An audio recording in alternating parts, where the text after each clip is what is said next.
On a quiet evening, in the small room at the end of the hospital corridor, Mr. Robert lay on the bed, his tired eyes still shining with warmth as he looked at his son, David, who was sitting beside him.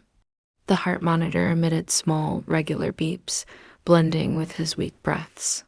David tightly held his father's thin hand, his heart filled with pain but still trying to smile. "Dad, I'm here now. You just rest. Don't worry about anything." Mr. Robert smiled weakly, his trembling hand gently squeezing his son's hand. "David, do you remember? When you were little, you always climbed onto my back, making me be your horse to ride around the yard." David smiled softly, but tears fell silently. "I remember Dad was always strong, always protecting me." Mr. Robert's gaze became distant. "Dad has lived his whole life to protect the family, but now I think it's time for me to rest." David tightened his grip on his father's hand, his voice choked. "Dad, I'm not ready. I don't know what to do without you." Mr. Robert looked at his son for a long time, then gently said, "David, none of us truly leave. As long as you remember me, as long as you keep me in your heart, I will always be with you." The space was silent, only the sound of the gentle wind blowing through the window, stirring the white curtain. Memories suddenly flooded David's mind. The days his father taught him to ride a bike. The evenings they sat on the porch, talking late into the night.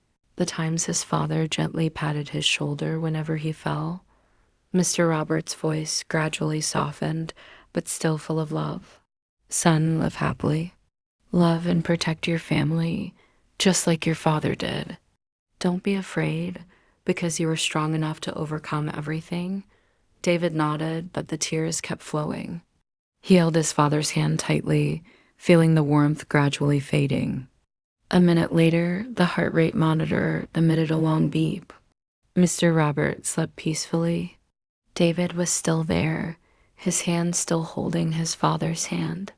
Pain filled his heart, but deep down, he knew that his father had never really left. He is still here, in every teaching, in every memory, and in every beat of his heart. David sat quietly beside his father, his eyes fixed on the thin hand he had held many times as a child. Now it's getting colder, but it seems that the warmth from the memories is still lingering. The hospital room became unusually empty, though the surroundings were still familiar sounds, footsteps in the corridor, the sound of a gentle breeze gently brushing through the window. He took a deep breath, trying to calm himself, but the tears could not stop falling. A nurse entered, looking at him with a sympathetic gaze. "We are very sorry, Mr. David," she said gently, placing her hand on his shoulder, but David just nodded slightly. No words could express this loss. After a while, he stood up, pulled the blanket up, and carefully adjusted his father's gray hair as if he were just sleeping. He took a deep breath, trying to suppress the pain, then leaned down and placed a kiss on his forehead. "I love you, Dad," he whispered. As he stepped out of the room, a bitter cold breeze passed, but it didn't make David tremble. He looked up at the night sky through the glass window, the stars twinkling above, and he remembered the evenings when his father and son sat on the porch, watching the night sky together, talking about the big and small things of life together. Unconsciously, he smiled. He was gone, but he was not gone.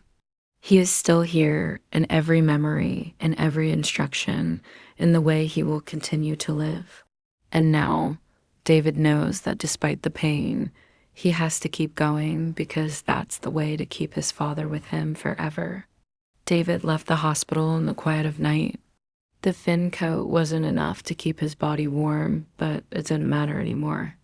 The night breeze swept through every corner of my hair, carrying a cold breath, but also something very familiar, like a light touch from my father. He slowly walked along the road home, where many family memories were kept. Every step is heavy, but it also carries images of the past when he was a child. Running with his father in the yard, the afternoons when the father and son repaired things together, and also the times when he sat patiently listening to him complain about life. David stopped in front of the old house where the light on the porch was still on. A strange sensation invaded him. He opened the door, and everything inside was as intact as it had been when he was here. The family picture on the wall, the armchair where he used to read the newspaper, and the old clock that he always cherished it was all as if he was still somewhere around. He sat down in his chair, staring at his father's photo on the table. "Father, what should I do now?" My voice trembled. The wind gently swept through the window, shaking the thin curtain. In that moment, David didn't know if it was just a coincidence or a reply. But he remembered the last thing his father had said: live happily. He didn't want him to be forever immersed in pain. He wants you to keep going. He wants you to find the meaning of life. He wants you to know that love and memories never go away. David nodded slightly, his heart lightened. He knew he was still here, in every breath, in every step, and who he was. And even though he is no longer present in the way he would have liked, the love he left behind will never fade. The next morning, David woke up to the gentle sunlight through the curtains. The house was unusually quiet, but it was no longer as empty as last night. He sat up, his eyes still dark circles from insomnia, but there seemed to be a clear feeling in his heart. He went down to the kitchen, where his father had started his day with a cup of coffee and old newspapers. His chair was still there, empty, but no longer hurting him as much as before.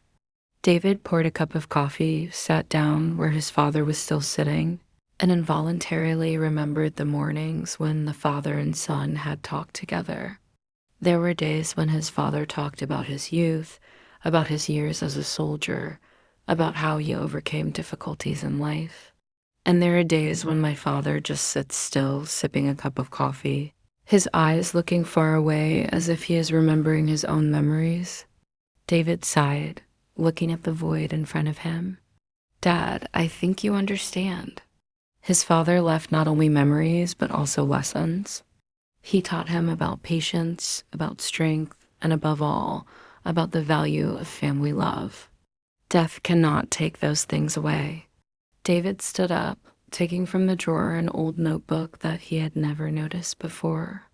When he opened it, he realized that these were the pages of his father's diary, the words that recorded his thoughts, dreams, and even messages for him. David stood up, taking from the drawer an old notebook that he had never noticed before. When he opened it, he realized that these were the pages of his father's diary, the words that recorded his thoughts, dreams, and even messages for him. David smiled slightly between the tears. He found the answer. He didn't really leave. He was still here, in every page, in every memory, and in his heart. David smiled slightly between the tears. He found the answer. He didn't really leave. He was still here, in every page, in every memory, and in his heart.